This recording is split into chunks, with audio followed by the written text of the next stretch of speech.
नमस्कार शेतकरी बांधवांनो, मी योगेश होन, ओम गायत्री फार्मर प्रोड्युसर कंपनीचा प्रतिनिधी। आज आपण आलो आहोत तुकाराम भाऊसाहेब मोगल मौजे सुकेने यांच्या शेडवरती। सरांनी आपल्याकडनं उन्हाळ कांद्याचं गुलाबी हे वाणाचं रोप घेतलेलं होतं। त्यांनी त्याची लागण केली होती आणि लागवड केल्यानंतर त्यांनी एक साधारणतः 5 ते 6 महिन्याचा कांदा इथे ह्या चाळीमध्ये साठवलेला आहे। तर आपण त्यांच्याकडून जाणून घेऊ की त्यांना ह्या बियाण्याबद्दल काय प्रतिक्रिया किंवा त्यांना ह्या बियाण्याबद्दल काय अनुभव आला। आज आपण त्यांच्याकडनं जाणून घेऊ। नमस्कार, माझे नाव तुकाराम भाऊसाहेब मोगल, मौजे सुकेने, तालुका निफाड, जिल्हा नाशिक येथील मी शेतकरी असून आम्ही साधारणतः ऑक्टोबरमध्ये ओम गायत्री फार्म उगाव यांच्याकडनं कांद्याचे बियाणे घेतलेले होते। त्याची जी व्हरायटी होती त्याची गुलाबी कांदा याप्रमाणे त्याच्यावरती प्रिंट होतं, त्याप्रमाणे आम्ही त्यांच्याकडनं बियाणे खरेदी केलं आणि साधारणतः ऑक्टोबरमध्ये त्या बियाणाची लागवड केली। परंतु ते बियाणं टाकताना आम्ही सुरुवातीला खाट्या वावरामध्ये शेणखताचा वापर केला आणि त्याच्यावरती व्यवस्थित मशागत करून आणि त्या कांद्याच्या बियाण्याची लागवड केली।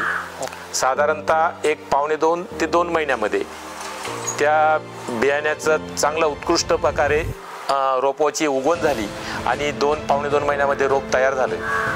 साधारणतः त्याच्यामध्ये योग्य वेळी योग्य प्रकारे त्याला पावडरच्या फवारण्या दिल्या।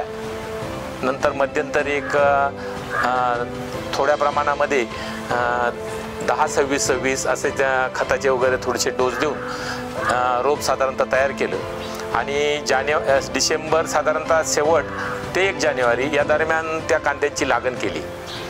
तर आम्हाला त्याच्यामध्ये एक चांगला अनुभव आला की रोपाचं जर्मिनेशन साधारणतः जवळपास 80 ते 90% मिळालं।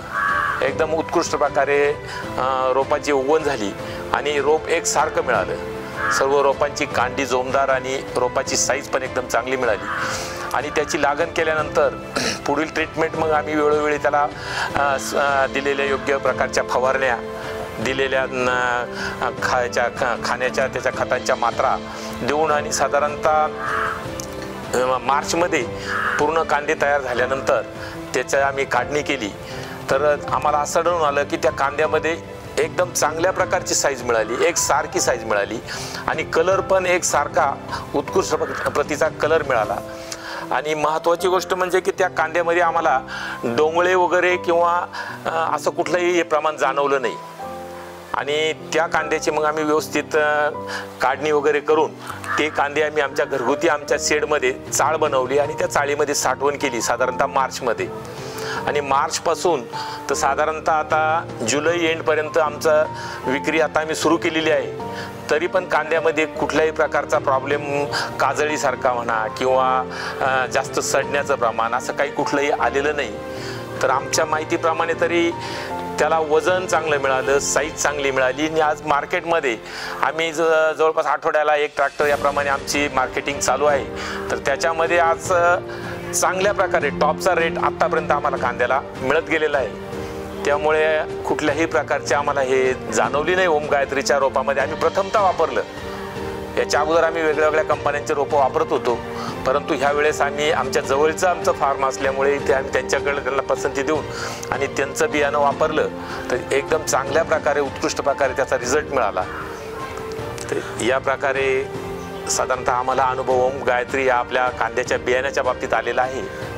ओके, तर त्यांना तुम्ही काय सांगू इच्छिता आपल्या रोपाबद्दल किंवा बियाण्याबद्दल? निश्चितच खात्रीपूर्वक सांगू शकतो की आम्ही वापरला, अनुभव घेतलं आणि अजूनही आमच्याकडे साधारणतः आता जुलै संपलेला आहे, ऑगस्ट सुरू होतोय, तरी पण अजून कांद्याची परिस्थिती एकदम चांगली आहे की त्याच्यामध्ये कुठं काजळी पडण्याचं प्रमाण किंवा कुठल्याही सडघाण रोगाचं प्रमाण अजून त्याच्यामध्ये काही नाही। म्हणजे त्याची टिकाऊ क्षमता सुद्धा आम्हाला एकदम चांगल्या प्रकारे उत्कृष्ट प्रकारे मिळालेली आहे। त्यामुळे एक शेतकरी या नात्याने सर्वांना अपेक्षा आहे की बहुतेकांनी आपल्या तालुक्यातली, आपल्या जिल्ह्यातली एक उत्पादन कंपनी नवीन याच्यामध्ये असल्यामुळे त्याला प्रेफरन्स देऊन आणि सगळ्यांनी अनुभव घ्यावा। निश्चितच चांगला बियाण्यामध्ये कुठल्याही प्रकारची भेसळ वाटली नाही, पोकळपणा वाटला नाही, एकदम चांगल्या उत्कृष्ट प्रतीच्या बियाण्याचा रिझल्ट आमच्या मते तरी आम्हाला वाटलेला आहे। त्याचा प्रत्यक्ष अजूनही आमच्याकडे कांदे समोर आहे